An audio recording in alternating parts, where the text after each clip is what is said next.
Hey guys, Peter here to tell you about the latest EP from Deadlands, 7 out June 27th on Spine Farm Records.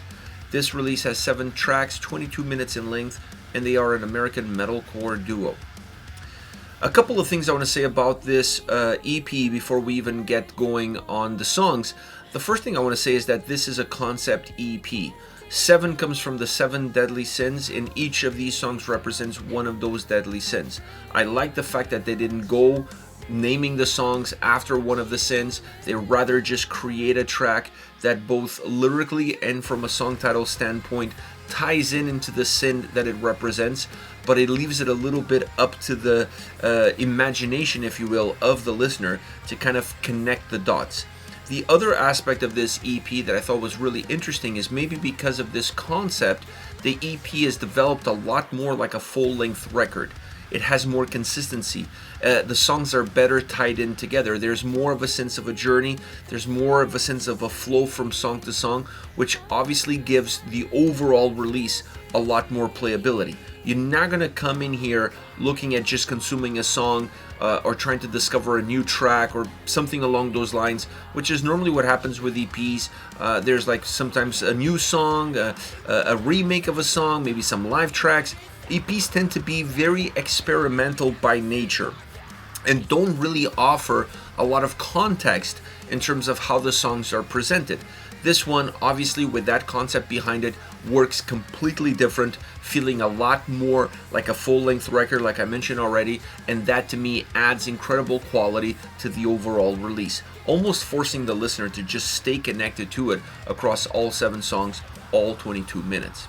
Now, as far as individual songs are concerned, let's go track by track, starting off with Villain, the opening track. I love this opening song because it really represents the vibe of the entire EP right from the get-go. It has this very modern metalcore sound, which is something that you're going to find throughout all of the 7 songs, with a lot of synths, using the synths at times more as a layer, more as an additional to the overall texture of the song, still putting a lot of emphasis on the guitars, pushing the guitars forward, allowing the guitars to drive the experience of the song, and then having that mix of harsh vocals and clean vocals, going with one style in the chorus, one style in the verses, creating a lot of dynamic movement just vocally alone, and then obviously using the sound to enhance those same dynamics that the vocals already add by nature. So this track has all of that. It's super catchy, super hooky. I love the synth sound that it has. The vocals are amazing. The chorus is superb. It's definitely one that offers a more melodic, melancholic chorus, which allows the clean vocals to really express it well, but now keeping the harsh vocals from the verses as a layer underneath the clean vocals in the chorus really helps give the chorus a little bit more size, a little bit more substance. And I thought that was such an interesting element that they will repeat in this EP, but it gets it right from the get-go. It gets that style, it gets that way of creating a song in the back of your mind. So Villain is a very great opening track because of everything that it offers, both musically and vocally. Then you have Die in Paradise. Super dynamic vocally. This song is really amazing from that standpoint. I felt like the vocals on this track, in Villain they are dynamic, but on this song they turned that knob all the way to 11, creating even more of movement between harsh, cleans, then adding some electronic elements into the vocal performance as well here and there.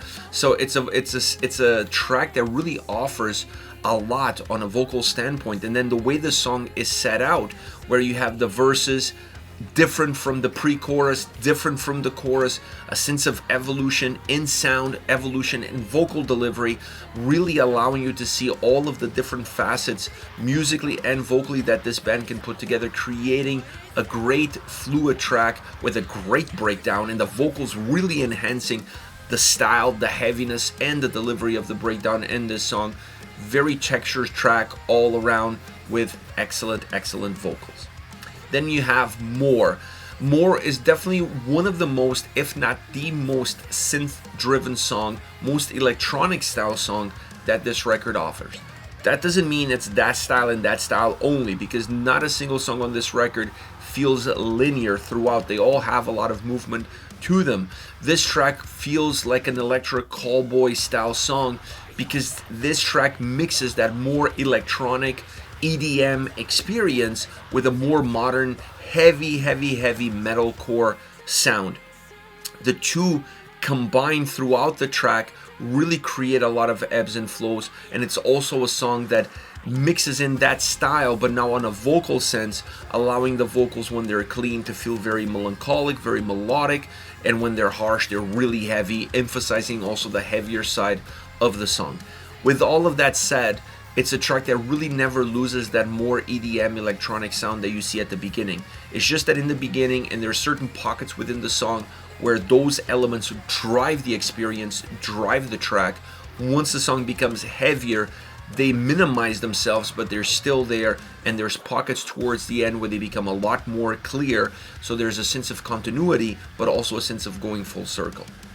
Then you have a track like Limbo. Super mellow opening as far as the song starting off, and then even moving into the verses. The chorus remains that same way, just with more sound to it. And I felt like Limbo is a track that really breaks this EP, because it breaks the EP between the first 3 tracks of the EP that have a lot of similarities to them, both musically and vocally, and then the following 3 tracks that are a little bit more dynamic. I wouldn't go as far as to say experimental, but they're definitely different from what you get right at the top.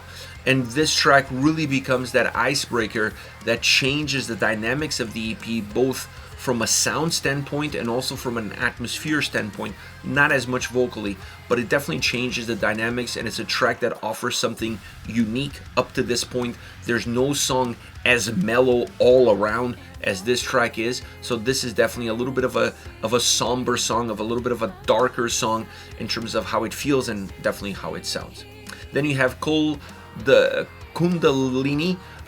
This track is very interesting because it comes off of Limbo, a song that really reset the dynamics of the EP, and then this track reshapes those dynamics because it's a track that brings in not just a lot of electronic elements, it also brings some symphonic elements, the two together creating almost an R&B vibe at times throughout the song. It still finds room for heavier riffs, it still finds room for heavier vocals, but it's definitely a track that is unique from that standpoint.